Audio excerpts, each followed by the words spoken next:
if you're going to do videos about boat maintenance, sooner or later you got to do one about replacing the shaft anode.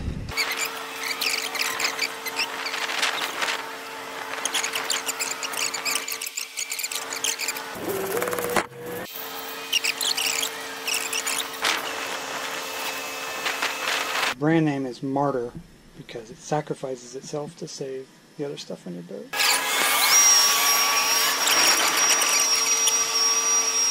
There.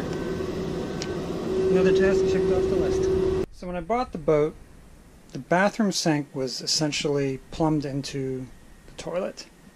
I'm not going to go into details as to why this was done, how it was done, but essentially, since I was tearing out the toilet anyway, the sink drain ended up getting torn out as well. So it's time to replace it. Difficult to show the actual work because there's nowhere to put a tripod and I need two hands to do the work, and that leaves me with no hands to hold the camera. So here's a section of hose in progress. Never exactly comfortable with how much tape to put on these pipes before connecting them. Sometimes I put too much on and then I can't even get them to thread, and other times it threads really easily and I'm worried that it's going to be a leaky fitting. I'm never 100% comfortable with it. Alright, seacock is closed. So I guess I'll just let that sit for a little while, see if any leaks appear. See, this is the crap I'm talking about.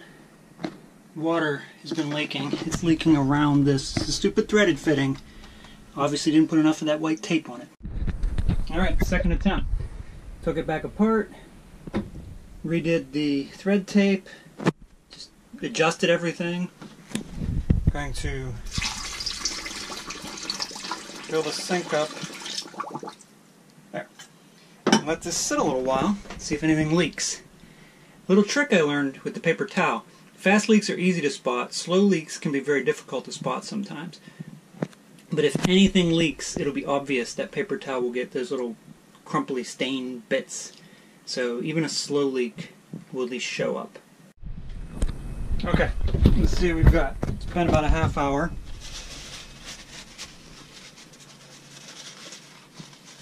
I don't see any evidence of any leaks. Mark it off of my checklist.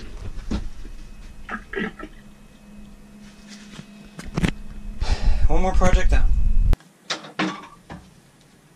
The way the water inlet hose loops around, goes through the sea strainer, and then comes up to the pump. I mean, a little bit of rearranging, that can just come from the inlet straight to the strainer and then over up to the pump.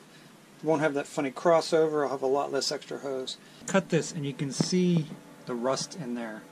So I'm not going to reuse this hose.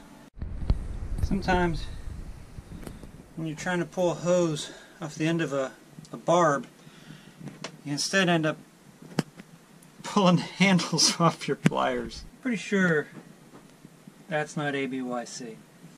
And another disappointment. And that is on the seacock, no less. So the only thing left to do is to get this last little bit of hose off the sea strainer. Get new hose. I have to replace these two fittings with correct fittings.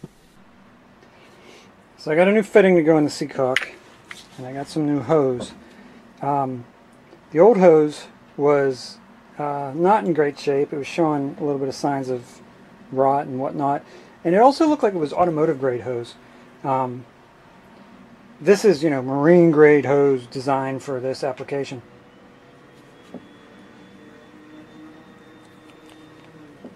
I don't do enough of this kind of work to really know how much of this to put on. There, we're halfway there.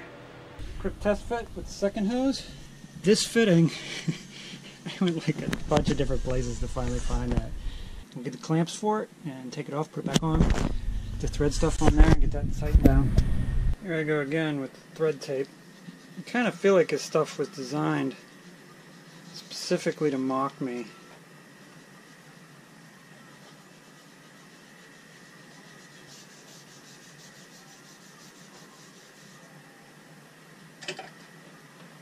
And hose. This one, just kind of easy peasy. theoretically, that is another project complete.